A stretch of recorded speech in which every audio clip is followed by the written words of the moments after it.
بسم الله الرحمن الرحيم. الحمد لله رب العالمين الرحمن الرحيم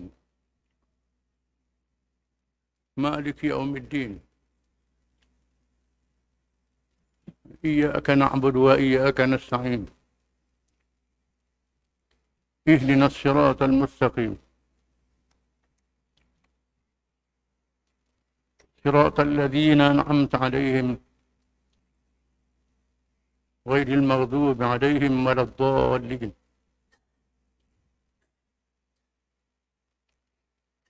والصلاة والسلام على رسول الله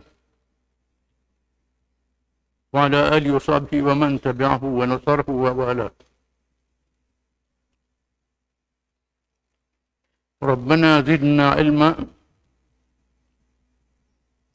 warzuqna fahman wa hikmah.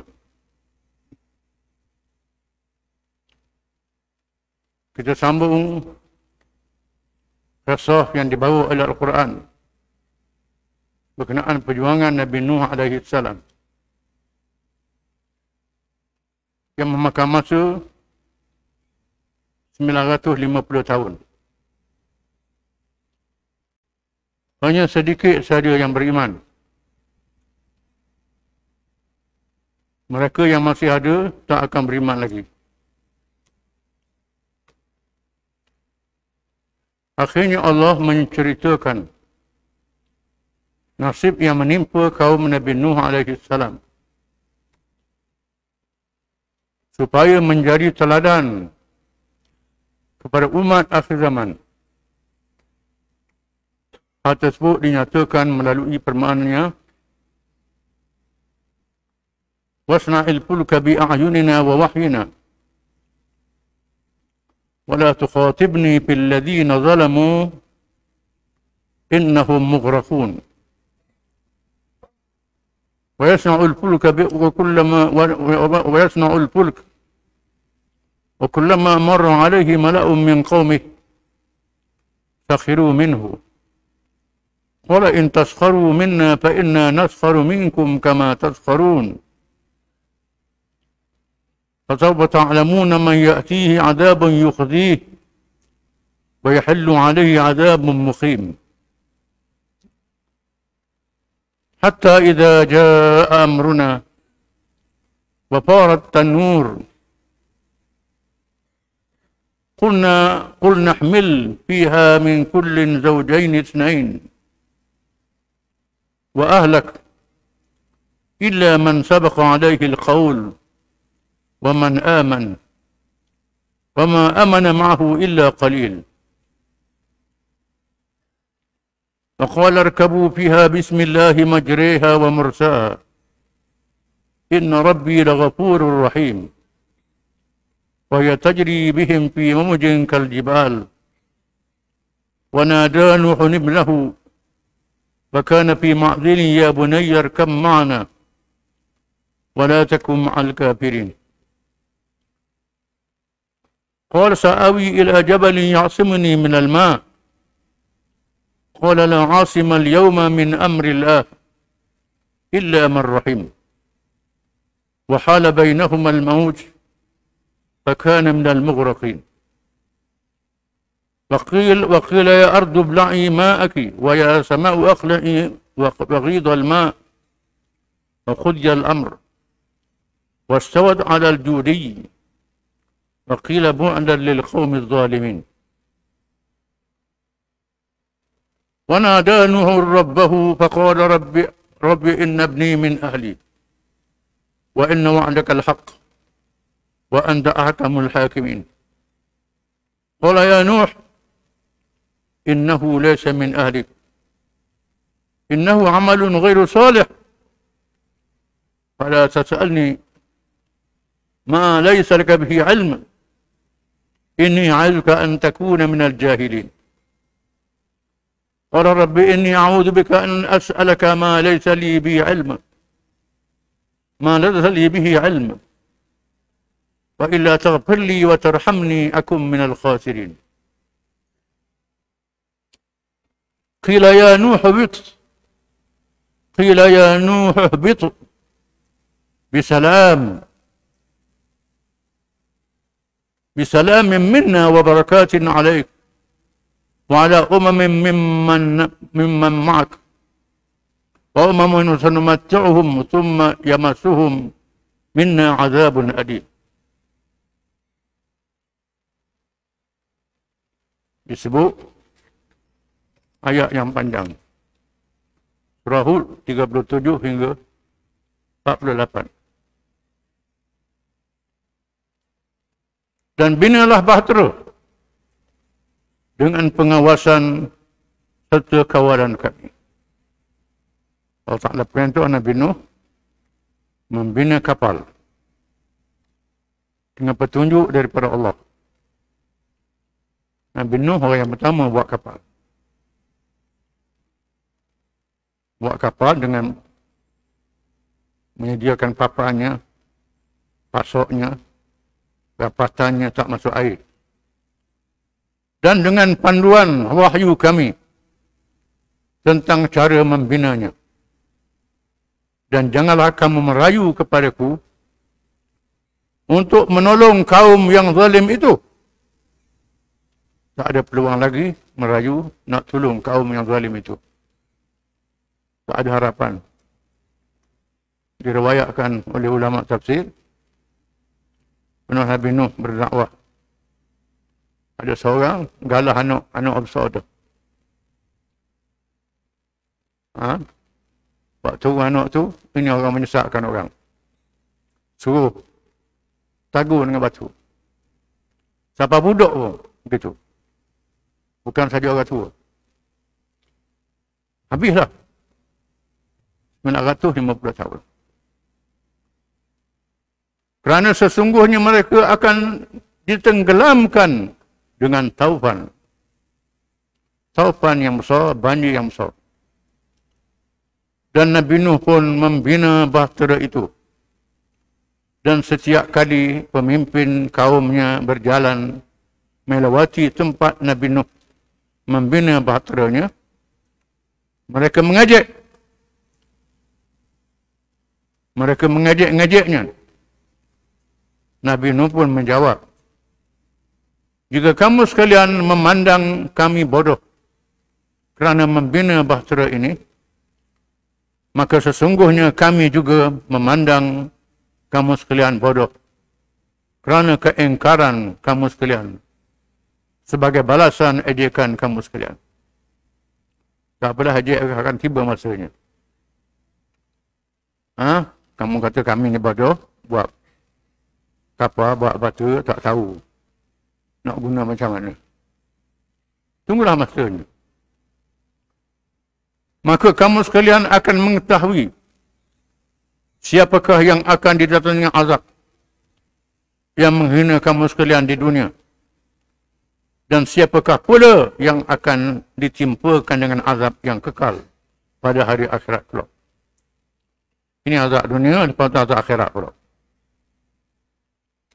Nabi Nuh terus bekerja. Sehingga apabila datang perintah kami, lalu membinasakan mereka. Dan air memancut dari muka bumi yang menandakan kedatangan taufan. Air memancut dari bumi, bukan turun dari langit saja. Dari langit pun turun, dari bumi pun memancut. Kami berfirman kepada Nabi Nuh, bawalah ke dalam bahtera itu daripada tiap-tiap jenis haiwan itu satu pasangan jantan dan betina.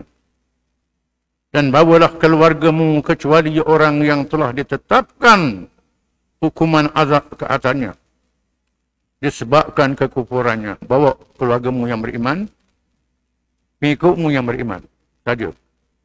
Binatang sepasang-sepasang. Juga bawalah orang-orang beriman. Dan tiada orang-orang yang beriman bersama-sama Nuh, malaikat sedikit sahaja. Satu riwayat mengatakan 20 orang. Ada riwayat mengatakan 80 orang. 80 pun sikit. 950 tahun berdakwah. Dan ketika itu berkatalah Nabi Nuh kepada pengikut-pengikutnya yang beriman. Naiklah kamu sekalian ke atas bahtera itu sambil berkata dengan nama Allah.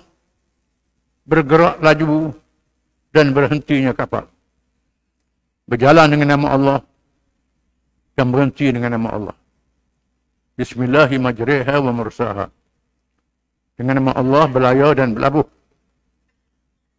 Sesungguhnya Tuhanku Maha Pengampun lagi Maha Mengasihani. Mereka naik dan bahtera itu pun bergerak laju. Membawa mereka dalam ombak yang seperti gunung ganang. Besar ombak, macam gunung ganang. Besar ombaknya. Dan sebelum itu Nabi Nuh memanggil anaknya yang sedang berada di tempat yang terpisah daripadanya. Wahai anakku, naiklah ke kapal bersama-sama kami dan janganlah kamu tinggal dengan orang-orang yang kafir. Dia tengok anak dia berenang, seorang anak dia. Ikut Rabi'ah, anak dia nama Kan'an. Kan'an, kafir Kan'an. Yang nama Kan'an kafir. Ajak naik. Pujuk, beriman. Jangan ikut orang kafir. Anaknya menjawab, aku akan pergi berlindung di sebuah gunung yang dapat menyelamatkan diriku daripada ditenggelamkan oleh air bah. Ada gunung lagi tak apa, boleh pergi gunung, tak mau naik. Tengok ayah dia. Nabi Nuh berkata, hari ini tiada sesuatu pun yang akan dapat melindungi daripada azab Allah kecuali orang yang dikasihani olehnya. Tak ada siapa yang selamat hari ini. Gunung pun tak selamat. Dan dengan serta-merta ombak itu pun memisahkan antara kedua-duanya. Lalu dia, anak yang derhaka itu, termasuk daripada kalangan orang-orang yang ditenggelamkan oleh laut taufan. Tenggelam. Dipisah oleh ombak, habis tenggelam.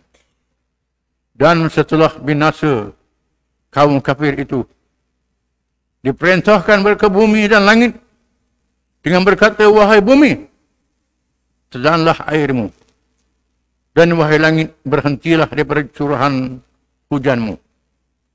Dan ketika itu, surutilah air, serta terlaksanalah perintah Allah itu. Dan bahtera Nabi Nuh itu pun berhenti di atas gunung Judi. Gunung Judi. Orang putih duduk cari kat mana gunung Judi ni. Kerja cari je. Dia ambil pengajaran. Di riwayat mengatakan di sempadan Armenia. Dekat Turki. Armenia dengan Turki. Kawasan itu. Ada riwayat mengatakan di situ. Wallahu a'lam. Serta diingatkan kepada kaum kafir. Umumnya bahawa kebinasaan dua akhirnya bagi orang-orang yang zalim. Dan Nabi Nuh merayu kepada Tuhannya dengan berkata, wahai Tuhanku, sesungguhnya anakku itu daripada keluargaku sendiri. Dan bahawa janjimu itu adalah benar. Engkau adalah sebijak-bijak hakim yang menghukum dengan seadil-adilnya. Nabi Nuh minta anak dia diselamatkan. Pak kafir tadi. Minta selamatkan anak dia. Mati-mati dah. Tuhan menjawab. Allah berfirman. Wahai Nuh, sesungguhnya anakmu itu bukan daripada keluargamu. Kerana dia telah berputus hubungan. Terputus hubungan denganmu disebabkan kekufurannya. Dengan sebab kufur, ayah tak boleh tolong anak. Keputusan Allah.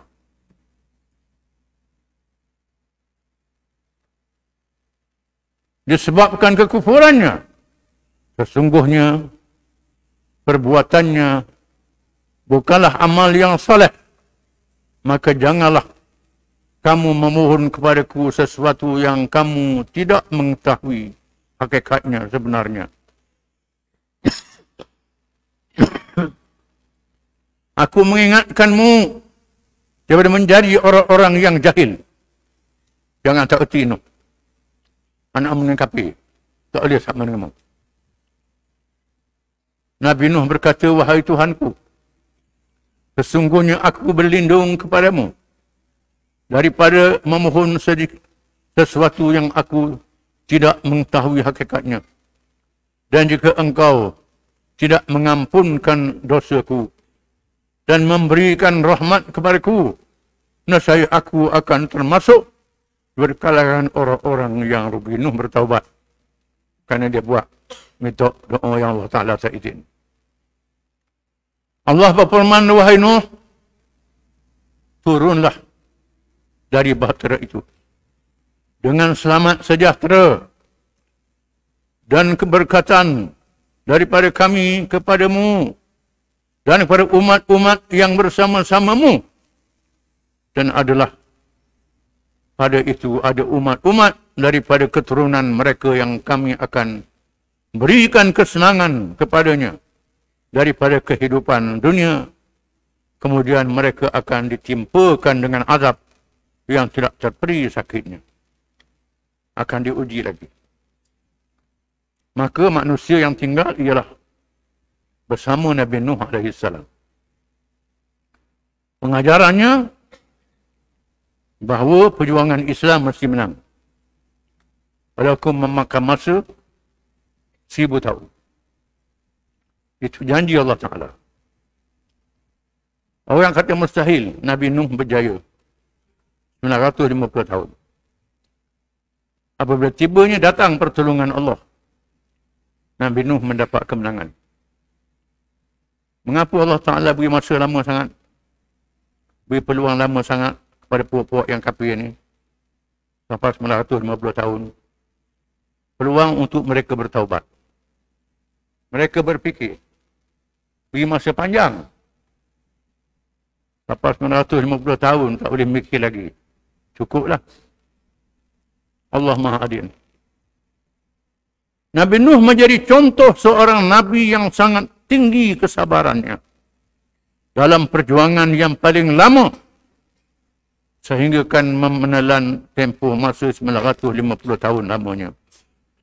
Namun begitu, hanya segelintir manusia sahaja yang beriman. Akhirnya berlaku kemenangan yang telah dijanjikan oleh Allah. Menjadi mukjizat taufan besar. Melalui mukjizat taufan besar yang dahsyat sehingga membinasakan semua musuh Allah yang melawannya dan menolak Rasulnya yang dilantik. Oleh itu, umat manusia yang lahir selepas itu merupakan zuriat keturunan Nabi Nuh AS. Manusia yang lahir kemudian zuriat Nabi Nuh AS. Walau bagaimanapun Nabi Nuh AS masih mempunyai anak-anak yang beriman. Mereka adalah Sam, Ham dan Yafith. Adapun anak baginda yang tidak beriman pula bernama Kan'an bersama isteri baginda yang juga kafir. Bahkan ada juga diriwayatkan bahawa Nabi Nuh AS mempunyai seorang lagi isteri yang beriman. Ada riwayat mengatakan demikian. Isteri dia ada 2 beriman, seorang tak beriman seorang. Anak dia ada 3. Sam, Ham dan Yafith. Daripada Sam lahirnya bangsa Arab, bangsa Yahudi, bangsa Arabnya. Daripada Ham lahirnya bangsa Afrika. Daripada Yafith lahirnya bangsa Asia. Itu keturunan zuriat Nabi Nuh AS. Orang lain tak ada zuriat. 3 saja zuriat. Manusia yang lahir berbagai bangsa adalah zuriat yang kedua daripada Nabi Nuh AS. Lepas Adam AS. Firman Allah Ta'ala, Daraballahu masalan lilladhina kafaru imra'ata Nuhin wa imra'ata Lut kanata tahta abdaini min ibadina salihaini fakhanatahuma falam yughniya anhuma min Allahi syai'a wa qila adkhula an-nar ma'a ad-dakhilin. Wa daraballahu masalan lilladhina amanu imra'ata Fir'aun إذ قالت رب ابن لي عندك بيتا في الجنة ونجني من فرعون وعمله ونجني من القوم الظالمين ومريم ابنة عمران التي أحصنت فرجها فنفخنا فيه من روحنا وصدقت بكلمات ربها وكتبه وكانت من القانتين. Allah mengemukakan satu perbandingan yang menyatakan tiada manfaatnya bagi orang-orang kafir berhubung rapat dengan orang-orang mukmin selagi mereka tidak beriman dengan sebenarnya. Bahawa iman sangat penting. Kalau tak ada iman, bini tak ada apa, anak tak ada apa. Hubungan iman sangat penting. Dan sebab itu selamatkan keluarga dengan iman. Bukan dengan duit, dengan piti. Selamatkan dengan iman. Sebab itu Nabi Yaqub alaihissalam. Am kuntum syuhada idh hadara Yaqub al-maut. Ada kamu jadi saksi Nabi Yaqub menghadapi nazak? Nabi Yaqub berkata, lima ta'buduna min ba'di. Mu nak beribadat pada siapa setelah aku mati? Nabi Yaqub tanya anak dia. Mu nak beribadat pada siapa lepas aku mati? Qalu na'budu ilahaka wa ilaha abai Ibrahim wa Ismail wa yaqul asbat. Wa Yaqub. Anak dia kata beriman dengan Allah. Tuhan Ibrahim, Tuhan Ismail, Tuhan Yaqub. Tuhan Ayub. Tuhan Ayub. Yaqub dah tanya anak dia nak ke mana? Nak tanah kat mana? Tak tanya. Tanyanya, lepas aku mati, mu nak sembah pada dia. Anak jawab, sembah Allah. Sembah Allah selamat. Islam. Islam adalah penyelamat. Bukan harta. Islam membetulkan segalanya. Allah Ta'ala sebut contoh, iaitu perihal isteri Nabi Nuh dan isteri Nabi Lut. Mereka berdua di bawah jagaan dua orang hamba yang soleh daripada kalangan hamba-hamba kami yang sewajibnya mereka berdua taati. Dalam pada itu mereka berlaku khianat pada suami masing-masing. Maka kedua-dua orang suami mereka yang berpangkat Nabi itu tidak dapat memberikan sebarang pertolongan kepada mereka daripada azab Allah. Walaupun isteri Lut, isteri Nuh, isteri Nabi. Suami tak boleh tolong isteri kalau isteri tak beriman. Khianat pada suami yang beriman. Dan sebaliknya dikatakan kepada mereka berdua, pada hari pembalasan, masuklah kamu sekalian ke dalam neraka yang bersama-sama orang-orang yang masuk ke situ. Dan Allah mengemukakan satu perbandingan yang menyatakan tiada mudaratnya kepada orang-orang mukmin berhubung rapat dengan orang-orang yang kafir sekiranya tidak terjejas keadaan imannya. Iaitu perihal isteri Fir'aun ketika dia berkata, wahai Tuhanku, binalah untukku sebuah rumah di sisimu di dalam syurga. Dan selamatkanlah aku daripada Fir'aun dan perbuatannya yang kufur dan buas. Serta selamatkanlah aku daripada kaum yang zalim. Bandingan isteri Fir'aun. Suami kafir. Raja pula, dia beriman. Dia menjaga imannya. Menyebabkan dia diseksa, dibunuh. Dia minta doa dengan Tuhan, sediakan untuk rumah untuk dia. Bukan istana, rumah. Dalam surga tak ada rumah dah, istana dah. Wahai Tuhan, sediakan rumah untuk saya dalam syurga. Dan dia termasuk ahli syurga. Isteri Fir'aun. Dan juga satu misal perbandingan lagi, iaitu Maryam binti Imran, ibu Nabi Isa alaihissalam. Seorang perempuan yang telah memelihara kehormatan dan kesuciannya daripada disentuh oleh laki, tetapi oleh sebab kami telah mentakdirkan dia mendapat anak, maka kami memerintahkan Jibril agar meniup masuk ruh keciptaan kami dengan ke dalam kandungannya, tubuhnya, dan sekalipun Maryam itu hidup antara kaum kafir, dia mengakui kebenaran kalimah-kalimah Tuhannya serta kitab-kitabnya, dan dia termasuk daripada kalangan orang-orang yang tetap taat kepada Allah. Yang kedua ialah Maryam binti Imran yang beribadat di Baitul Maqdis, diuji oleh Allah Ta'ala supaya melahirkan Nabi Isa AS untuk menjadi tanda kebesaran Allah. Kalau Adam dilahirkan tak ada ayah, tak ada ibu.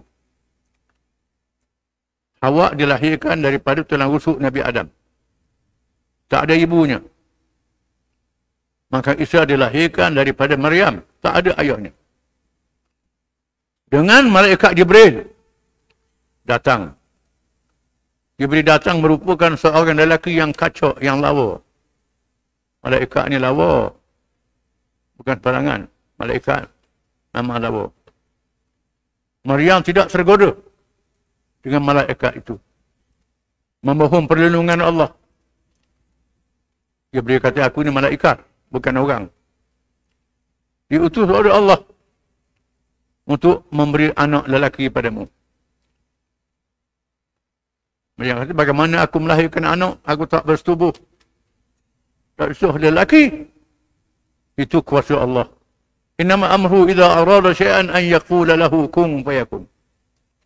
Allah Ta'ala berfirman, jadi maka jadi. Malaikat ni bukan lelaki. Tak ada kemaluan. Tak ada nafsu. Ini malaikat. Datang rupa lelaki. Maryam menerima. Oleh kerana itu perintah Allah. Menjadi satu fitnah yang sangat besar. Kalangan orang kafir Bani Israel. Allah Ta'ala tunjukkan mukjizat Nabi Isa AS. Bercakap ketika masih bayi lagi. Menandakan dia seorang Nabi. Ibunya seorang yang suci bersih. Isteri Nuh dan isteri Lut, kedua-duanya tidak beriman. Seperti mana suami mereka. Malah tidak membenarkan pula kerasulan mereka. Maka semuanya itu tidak dapat memberikan manfaat apa-apa pun kepada kedua-duanya. Dan tidak pula dapat menyelamatkan kedua-duanya daripada siksaan Allah SWT. Ayat-ayat di atas menunjukkan bahawa hubungan kekeluargaan sahaja tanpa iman dan amal soleh tidak memberikan jaminan seseorang itu akan memperoleh keselamatan pada hari kiamat kelak. Mengikut riwayat para ulama, setelah berdakwah selama 950 tahun, Nabi Nuh AS dipanjangkan lagi usianya selepas dilanda taufan yang dahsyat itu. Usianya ketika wafat ialah 1780 tahun. Tambah 700 tahun lagi umur dia. Mengikut pandangan yang diriwayatkan oleh Ibn Abbas radhiyallahu anhu, perkara ini sekaligus menjadikan baginda AS sebagai manusia yang paling panjang usianya. Wallahu a'lam.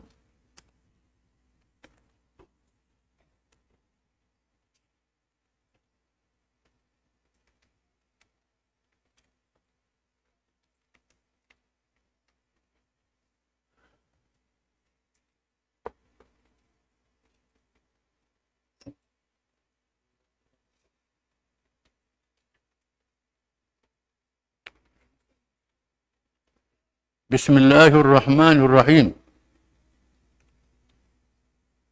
Al-Musanna bin Harithah sebagai penglima tertinggi baharu. Al-Musanna ialah pemimpin Bani Syaiban yang kita baca kisahnya dalam Sirah Nabawiyah. Ditemui oleh Nabi SAW ketika musim haji. Nabi menawarkan Islam. Dia tanya apa dia Islam. Nabi sebutlah, qulu la ilaha illallah. Nabi baca ayat Quran. Ini satu ajaran yang betul. Tetapi ajaranmu ni mencabar, menghadapi kuasa besar dunia, Parsi dan Rom. Kami tak mampu nak hadap. Rasulullah kata, tak apalah. Bila mendengar aku menang, ikut. Dan memang bila dia dengar Nabi berhijrah ke Madinah dan berjaya, dia ikut. Dia seorang panglima yang handal. Panglima perang. Khalifah Abu Bakar radhiyallahu an kemudiannya telah menugaskan Al-Musanna bin Harithah Asy-Syaibani bagi menjawat jawatan pemerintah panglima tertinggi tentera Islam di Iraq, menggantikan Khalid bin Al-Walid radhiyallahu an. Al-Musanna seorang tokoh yang paling layak kerana kebijaksanaannya yang luar biasa serta kemahirannya tentang salak bedak muka bumi Iraq dan Parsi. Dia duduk dalam kawasan itu, dia tahu peta secara terperinci Iraq dan Parsi. Al-Musanna merupakan orang yang pertama memohon izin daripada Khalifah Abu Bakar radhiyallahu an untuk membuka medan tempur bagi menghadapi Parsi. Ternyata tugas itu berjalan dengan berjaya dan penuh ikhlas. Dialah orang yang minta Abu Bakar atau tentera lawan Empire Parsi. Abu Bakar ikut pandangan dia, hantar Khalid bin Walid dan lain-lain dan berjaya. Umar bin Al-Khattab radhiyallahu anhu menifatkan Al-Musanna muammirun nafsuh, seorang yang mampu memimpin kepribadiannya. Ini seorang yang hebat. Sayyidina Umar puji. Walaupun dia mati syahid zaman Sayyidina Umar. Dia mati syahid. Kita akan baca pada zaman Sayyidina Umar Khattab, dia mati syahid di medan perang. Yang saya mau puji, seorang tokoh yang hebat memimpin kepribadiannya. Beliau seorang yang dia sayangi oleh anggota pasukannya. Orang paling hadapan dan berani berdepan musuh. Begitu juga beliau merupakan orang yang paling akhir beredar meninggalkan tempatnya. Perwatakan diri Al-Musanna meningkatkan semangat keberanian tentera Islam dan menggerunkan tentera Parsi. Bila lawan musuh, dia depan. Bila masa nak balik, dia kediam sekali. Ini hebat. Dia tak tinggal anggota pasukan dia. Ketika Al-Musanna menghantar Khalid radhiyallahu an yang ditukarkan ke Garison Syam sebelum berpisah dan menyerahkan tugas, Khalid radhiyallahu anhu berkata, "Irji' rahimakallah ila sultanika ghaira muqassirin." Khalid kata Al-Musanna, "Kembalilah dengan mendapat rahmat Allah, menjalankan tugasmu tanpa cuai dan lembab." Jalankan tugasmu, ini kawasanmu. Tugas yang sungguh, jangan cuek, jangan lembab. Sebaik saja Kisra mengetahui Khalid radhiyallahu an dipindahkan ke Syam, manakala posisi panglima tentera Islam pula ditukarkan kepada Al-Musanna. Dengan pantas Kisra mengumpulkan bala tentera yang besar jumlahnya. Panglima tentera bernama Hurmuz Jazaweh ditugaskan untuk memimpin tentera itu. Bila Kisra Maharaja Parsi dengar, Walid tak ada tukar ke lain. Ini peluang. Al-Musanna ni tak macam Khalid, peluang nak lawan. Kisra menulis sepujuk surat perutusan untuk mengugut Al-Musanna. Kisra tulis surat pada Al-Musanna. Surat berbunyi, "Inni qad ba'athu ilaikum jundan min wahsi ahli Faris. Innama hum ri'a'ud dujaj wal khanazir. Walastu uqatiluka illa bihim." Sesungguhnya aku menghantar kepada kamu sekalian tentera dan kalangan bangsa Parsi yang buas dan ganas. Mereka terdiri daripada penternak ayam dan pengembala babi. dan aku tidak akan membunuh kamu semua kecuali bersama mereka. Dia ugut Musana. Aku atau tentera ni paling buah. Orang perayaan pergi babi. Orang ganas. Tunggulah. Al-Musanna menulis perutusan bagi menjawabnya. Menjawab. Innama anta ahadu rajulaini. Imma baghin fadhalika syarrun laka wa khairun lana. Wa imma kadhib. Fa'azamul kadhibina fadhihatan. Indallah wa finnasil muluk. Sesungguhnya kamu hanya seorang yang bersifat dengan salah satu daripada dua sifat yang buruk. Sama ada kamu ialah seorang yang zalim, maka adalah buruk untuk kamu dan baik untuk kami.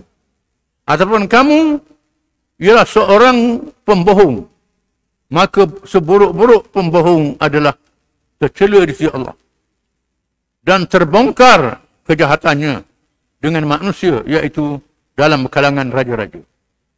Nama pengarang raja-raja, kata Musanna. Wa amma alladhi yadulluka alaihi ar-ra'yu fa innakum innama adrartum ilaihim falhamdulillahi alladhi radda kaidukum ila ru'ati ad-dujaj wal khanazir. Adapun pada hemat kami, sesungguhnya kamu menggunakan mereka kerana terdesak, maka segala puji bagi Allah yang menolak segala tipu daya kamu sekalian, sehingga kamu sekalian terpaksa membentuk pasukan tentera daripada kalangan penternak ayam dan menggembala babi. Tak ada orang nak jadi askar. Paksa ambil orang perayaan pergi babi, kata Musanna. Sedap surat dia. Para anggota tentera dan rakyat Parsi merasa kecewa dengan perutusan raja mereka yang mendapat tamparan hebat hasil surat balas itu. Al-Musanna bertolak meninggalkan Al-Hira untuk memimpin tentera Islam menuju ke Babil. Waktu perjalanan, tentera Islam berhadapan dengan tentera musuh di Sarah, iaitu anak sungai Furat. Maka berlakulah pertempuran yang sengit. Para panglima Parsi membawa gajah ke barisan hadapan bagi memperandakan tentera berkuda Islam. Tiba-tiba Al-Musanna menerkam dengan pantas ke arah gajah yang dibawa musuh dan berjaya membunuhnya. Yang dibawa gajah. Kuda Arab dia tengok gajah. Tengok gajah tu jadi liar lah. Payah. Namun Al-Musanna mengatur strategi.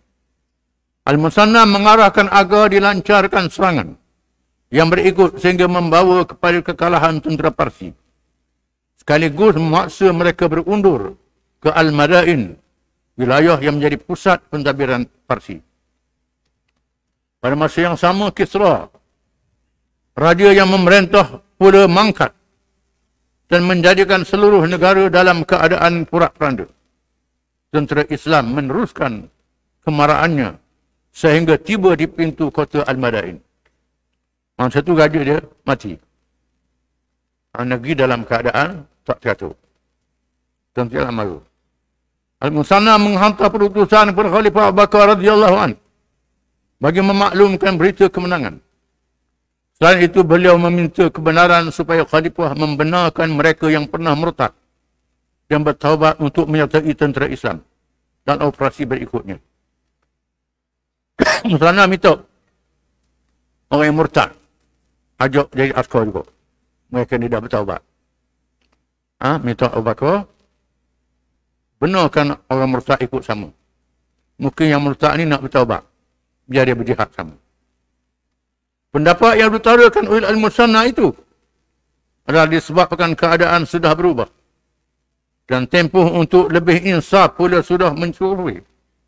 Apabila tiba di Madinah, tiba-tiba Khalifah Abu Bakar berada dalam keadaan uzur yang tenat menunggu ajal. Bakar radhiyallahu anhu mengizinkan Al-Musanna untuk menemuinya dan bercakap dengannya. Siapa agis dia ke Madinah, pujuk Abu Bakar. Abu Bakar dalam keadaan uzur. sakit yang membawa matinya. Khalifah mengizinkan cadangan Al-Musanna dan memberi wasiat kepada Umar bin Khattab radhiyallahu anhu. Sayyidina Umar Abu Bakar wasiat kepada Sayyidina Umar. Isma' ya Umar, ma aqulu laka, thumma amal bihi. Inni la arju an amuta fi min yaumi hadha. Fa in ana muttu fala tumsiyanna hatta tanduba an-nas ma'al musanna. Fa in ta'akhartu ila al-lail fala tusbihanna hatta tanduba an-nas ma'al musanna. Wa la tudkhilannakum musibatun wa in 'azamat an amri dinikum wa wasiyyati rabbikum. Wahai Umar, dengarlah apa yang akan aku katakan padamu dan laksanakanlah perkara tersebut. Sesungguhnya aku mengharapkan kemuliaanku, kematianku berlaku pada hari ini. Apabila aku telah mati, maka kamu jangan menangguhkan hingga waktu petang untuk menghantar tentera menyertai Al-Musanna. Jika tertangguh hingga ke waktu malam, maka janganlah menunggu hingga waktu pagi sehingga tertangguh pasukan yang menyertai Al-Musanna. Dan janganlah kalian dibimbangkan dengan musibah yang menimpa kerana menegakkan agama kalian dan menunaikan perintah Tuhan kalian. Tak usah bimbanglah. Ikut pandangan Musanna ni. Benarkan Allah murtad berapa yang sama. Wa qad ra'aitani mutawaffa Rasulullah SAW. Wa ma sana'tu. Wa lam yusibil khalqu mithlih. Wa billahi law anni an amri rasulihi laqadalana wa la'aqabana. Fattaramat al-madinatu naran wa in fatahallahu ala umara'i Syam. Fardud ashab Khalid ila al-Iraq. فإنهم أهله وولاة أمره وحده وأهل الضراوة منهم والجرأة عليهم. Sesungguhnya telah diperlihatkan kepadaku tempat wafatnya Rasulullah SAW dan apa yang aku telah lakukan, dan manusia tidak menemukan kebenaran sebagaimana dirinya Al-Musanna. Demi Allah, jika Allah mengizinkan kemenangan dengan pembukaan Syam melalui para panglima perang di sana, maka perintahkan pasukan Khalid radhiyallahu anhu kembali semula ke Iraq, kerana sesungguhnya mereka adalah penduduk Iraq dan mereka sahajalah yang dapat mengendalikan urusan untuk menguasai Iraq, dan mereka adalah orang-orang yang gagah dan paling berani melawan Parsi. Itu pesanan Abu Bakar kepada Umar radhiyallahu anhu supaya meneruskan urusan Al-Musanna. Wallahu a'lam.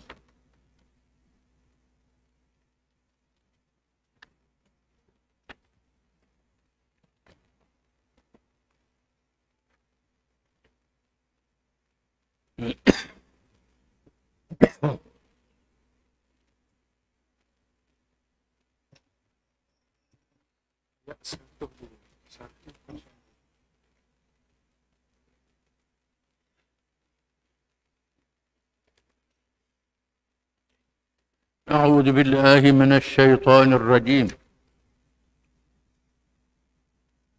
وإذا كنت فيهم فأقمت لهم الصلاة فلتقم طائفة منهم معك وليأخذوا أسلحتهم فإذا سجدوا فليكونوا من ورائكم ولتأت طائفة أخرى لم يصلوا فليصلوا معك وليأخذوا حذرهم وأسلحتهم ود الذين كفروا لو تغفلون عن أسلحتكم وأمتعتكم فميلون عليكم ميلة واحدة ولا جناح عليكم إن كان بكم أذى من مطر أو كنتم مرضى أن تضعوا أسلحتكم وخذوا حذركم إن الله أعد للكافرين عذابا مهينا.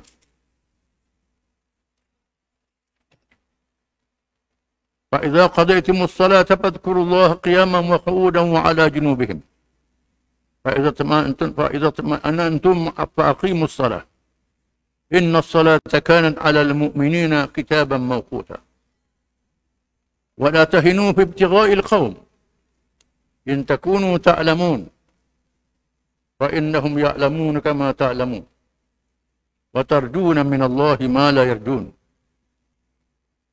إن وكان الله عليما حكيما.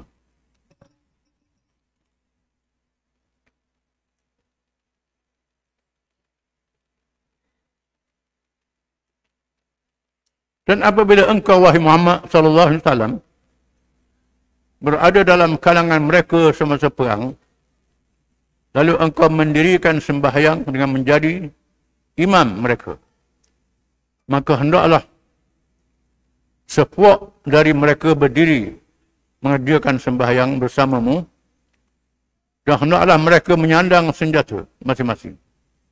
Kemudian apabila mereka telah sujud, maka hendaklah mereka berundur ke belakang untuk menjaga musuh. Dan hendaklah datang pula puak yang lain, yang kedua yang belum sembahyang. Kerana menjaga musuh, maka hendaklah mereka bersambang sembahyang berjamaah bersama-samamu. Dan hendaklah mereka mengambil langkah berjaga-jaga serta menyandang senjata masing-masing. Orang-orang kafir memang suka kalau kamu cuai, lalai akan senjata dan harta benda, supaya dengan jalan itu mereka dapat menyerbu kamu beramai-ramai dengan serentak. Dan hendaklah kamu berdosa, dan tidaklah kamu berdosa meletakkan senjata masing-masing. Jika kamu dihalangi sesuatu yang menyusahkan disebabkan hujan atau kamu sakit, dan hendaklah kamu mengambil langkah berjaga-jaga. Sesungguhnya Allah telah menyediakan bagi orang-orang kafir itu azab seksa yang amat menghina. Kemudian, apabila kamu telah selesai mengerjakan sembahyang, maka hendaklah kamu menyebut dan mengasihi Allah semasa kamu berdiri dan duduk, dan semasa kamu berbaring. Kemudian apabila kamu telah merasa tentram, berada dalam keadaan aman, maka dirikanlah sembahyang itu dengan sempurna sebagaimana biasa. Sesungguhnya sembahyang itu adalah satu ketetapan yang diwajibkan atas orang-orang yang beriman yang tertentu waktunya. Dan janganlah kamu lemah hilang semangat dalam memburu musuh yang menceroboh itu. Kerana kalau kamu menderita sakit, mati atau luka, maka sesungguhnya mereka pun menderita sakitnya seperti penderitaan kamu. Dan kamu pula mengharapkan dari Allah apa yang tidak mereka harapkan, iaitu balasan yang baik pada hari akhirat kelak. Dan ingatlah Allah sentiasa mengetahui lagi maha bijaksana.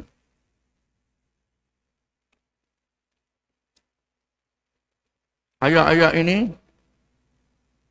menyatakan sembahyang di medan perang. Bila berperang, sembahyang tak boleh tinggal. Ayat ini menyatakan bila sembahyang masa perang, bagi dua pasukan.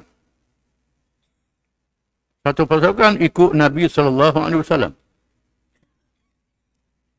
Kalau sembahyang yang 2 rakaat atau sembahyang yang 4 rakaat, 3 rakaat. Sudah Nabi bangun rakaat yang kedua, mereka mumparakah. Mumparakah, kemudian pergi. Pasukan yang berjaga tu datang balik sembahyang dengan Nabi. Jadi Nabi sembahyang tamam kalau sembahyang 4 rakaat. Sahabat sembahyang qasar. Sembahyang 2 rakaat. Nabi sembahyang 4. Ini satu cara yang berlaku. Dalam keadaan kadang-kadang musuh ke arah kiblat. Kalau musuh berada lain pada kiblat, nak buat macam mana? Hadap ke arah musuh lah. Tak mesti mengarah kiblat lah. Hadap. Jangan hadap kiblat juga. Musuh macam serang ke belakang lah. Dibenarkan masa perang. Tak hadap kiblat. Dan ulama meriwayatkan beberapa cara Nabi sembahyang di medan perang. Bukan cara ini saja. Di antaranya bila sudah bertempur. Sudah bertempur di medan perang. Maka semayanglah dalam keadaan berlari, melompat dan sebagainya. Tak perlu berjamaah. Tak boleh jemaah. Kosarkan semayang itu. Pendekkan semayang itu. Dan ada ulama mengatakan, ketika bertempur cukup semayang 1 rakaat saja. 1 rakaat semayang. Tengah perang. Bukan mesti 2 rakaat, 4 rakaat, 1 rakaat. Allahu Akbar. Sujud isyarat, rokok isyarat, sujud. Belawang lah. Salam. Ada ulama mengatakan demikian. Ada ulama mengatakan, takbir saja. Tak ada nak tu. Pecah pada adang. Nak rokok sudut pada adang. Dibenarkan, tak jadi masalah. Ini disebut oleh Ibnu Katsir dalam kitab tafsir. Kalau kitab fiqh kitanya sikit sangat. Tafsir Ibnu Katsir banyak sebut cara-cara berperang. Ini dibuat oleh para sahabat radhiyallahu anhum. Dan kadang-kadang Nabi SAW mengumpulkan sembahyang dalam perang Ahzab. Bila Yahudi dan musyrikin serang Mekah masa Ahzab, Nabi kali parit jaga. Tak sempat nak sembahyang semua. Dikumpulkan sekaligus malam sembahyang tu. Zuhur, Asar, Maghrib, Isyak. 4 sembahyang.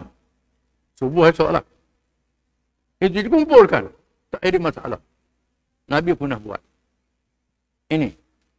Dalam keadaan bergelomok dengan musuh. Tak perlulah Tok Bila kena bang katok geduk dulu. Tengah perang main geduk apa? Tengah perang. Pelatih Tok Bila nyebahan ni musuh lah. Duduk ke geduk juga masa perang pun. Semayang 1 rakaat ini ditunjuk oleh Abu Musa al-Asy'ari radhiyallahu anhu pada peperangan Tastur. Tastur ni ialah wilayah di Asia Tengah. Semayang subuh. Serang waktu subuh. Kalau jeneral kata waktu subuh, subuh lah perang. Tak ada semayang 2 rakaat, semayang 1 rakaat je. 1 rakaat je semayang. Qadha, tak payah qadha dah. Ini keizinan Allah. Ini Abu Musa al-Asy'ari radhiyallahu anhu. Yang Nabi iktiraf yang paling alim, orang alim dalam Quran. Abu Musa buat. Subuh. Kalau subuh tunggulah sampai tari naik dulu. Bambang dulu lah baru perang. Itu bukan cara perang. Perang ni dia bukan macam ceramah perang. Jangan sekian. Kena serang musuh bila-bila ada peluang. Kalau subuh, subuh lah. Perang waktu subuh. Semayang tengah perang itu. Tak ada salah. Perang. Kalau dam buat 2 rakaat, 2 rakaat. Kalau dam, 1 rakaat saja. Dibenarkan. Dalam keadaan yang berkecamuk, Ibnu Katsir sebut dalam tafsir dia. Ibnu Katsir ni mazhab Syafi'i. Ibnu Katsir ni alim tafsir dan mazhab Syafi'i. Kalau baca kitab Jawi tak ada ni. Baca dalam tafsir dia, jumpalah. Dia riwayatkan oleh sahabat-sahabat radhiyallahu anhum. Sahabat-sahabat yang berperang buat ni. Pernah Nabi menangguhkan nak perang Bani Quraizah. Nak perang Bani Quraizah, Nabi suruh bergerak serang Bani Quraizah. Jangan semayang asar. Mereka sampai di Bani Quraizah. Lalu sahabat apa ikut? Nabi berjalan, jalan, asar nak habis. Puak-puak duduk belakang, saya bersaluk. Macam mana Rasulullah dah berhenti semayang ni? Lalu hak sepuak semayang. Hak sepuak lagi ikut, dah semayang. Ikut dah semayang. Bila sampai di sini, barulah hampir semayang. Semayang asar masuk waktu maghrib dah. Jadi Nabi buat semayang asar dah masuk waktu maghrib. Sampai Bani Quraizah. Dan Nabi tak kata apa pada sahabat yang semayang dulu. Dah ikut Nabi. Nabi tak tegur, tak kata apa. Tak kata apa. Dua-dua boleh buat Melaka lah maknanya. Tak jadi salah. Nabi sebut. Jangan semayang asar sehingga sampai di Bani Quraizah. Hak lain, hak tu ikutlah. Lagi tak siapa, habis asar pun tak semayang. Sebahagian lagi, tak duduk belakang, semayang dulu. Kejar belakang. Dua bahagian. Jadi hak sebahagian ikut Nabi, tak semayang asar waktu, semayang waktu mari. Hak sebahagian lagi semayang asar waktunya. Itu. Itu cara semayang di masa perang. Masa perang pun ada semayang dia. Kena belajar. Jangan pergi perang, dia tak tahu kahla. Tak tahu kahla. Pergi perang. Jadi semayang masa perang ni lain. Dengan semayang biasa lain. Bukan mesti menghadap kiblat, bukan mesti keadaan yang tertentu dan diizinkan. Wala junaha alaikum. Tuhan kata, wala junaha alaikum in kana bikum adan min matarin aw kuntum marda an tatamu asasakum. Kalau berlaku hujang, berlaku uzur, tak jadi salah kamu berhenti perang. Berwaspada. Allah Ta'ala menyediakan untuk orang kafir azab yang menghinakan mereka. Dan Allah Ta'ala sebut, فَإِذَا قَضَيْتُمُ الصَّلَاةَ فَاذْكُرُوا اللَّهَ قِيَامًا وَقُعُودًا وَعَلَى جُنُوبِهِمْ. Bila kamu selesai semayang, berzikir banyak-banyak. Dahlah semayang tak cukup. Semayang tak cukup kan? 2 rakaat ada, serakaat ada. Lepas semayang berzikir banyak-banyak. Gatin dengan zikir. فَاذْكُرُوا اللَّهَ قِيَامًا وَقُعُودًا وَعَلَى جُنُوبِكُمْ. Berzikir banyak-banyak, sebut nama Allah. Dalam keadaan berdiri, keadaan duduk, dalam keadaan tidur. Pihak letih.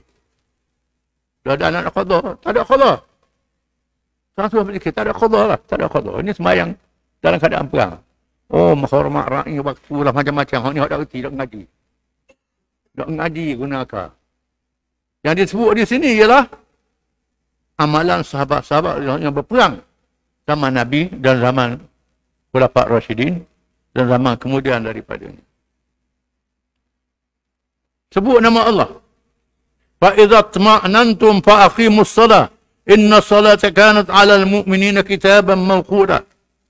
Bila keadaan tenang, keadaan aman diri kalau sembahyang macam biasa. Macam biasalah bila tak perang dah. Sungguh sembahyang itu wajib atas orang yang beriman mengikut waktu yang ditetapkan. Ikut waktu dia lah. Kalau tak perang, sembahyang macam biasa. Hak disebut tadi dalam keadaan berperang. Allah Ta'ala izinkan rukhsah masa perang. Untuk lawan orang kafir, kita sembahyang mengikut keadaan-keadaan yang memerlukan. Untuk nak lawan orang kafir. وَلَا تَهِنُوا فِي ابْتِغَاءِ الْقَوْمِ. Jangan kamu berasa lemah dalam menghadapi musuh-musuh kamu. إِن تَكُونُوا تَعْلَمُونَ فَإِنَّهُمْ يَعْلَمُونَ كَمَا تَعْلَمُونَ. Kalau kamu sakit berperang melawan mereka, ada yang mati, ada yang luka. فَإِنَّهُمْ يَعْلَمُونَ كَمَا تَعْلَمُونَ. Mereka juga mati dan luka macam kamu juga. Sama-sama. Kalau kamu sakit lawan mereka, mereka sakit juga Tuhan kata. Tapi ada lebih kamu tak ada pada mereka. وَتَرْجُونَ مِنَ اللَّهِ مَا لَا يَرْجُونَ. Kamu berharap daripada Allah apa yang mereka tak harapkan. Kamu mengharap pahala daripada Allah. Mereka tak harap pahala. Ini kelebihan kamu. Mengharapkan syurga, pahala daripada Allah. Apa yang mereka tak harapkan. Mereka nak tu je, nak harta rapasan, nak ni. Kamu mengharapkan pahala daripada Allah. Wa kana Allahu aliman hakimah. Adalah Allah Maha mengetahui lagi Maha bijaksana. Wallahu a'lam.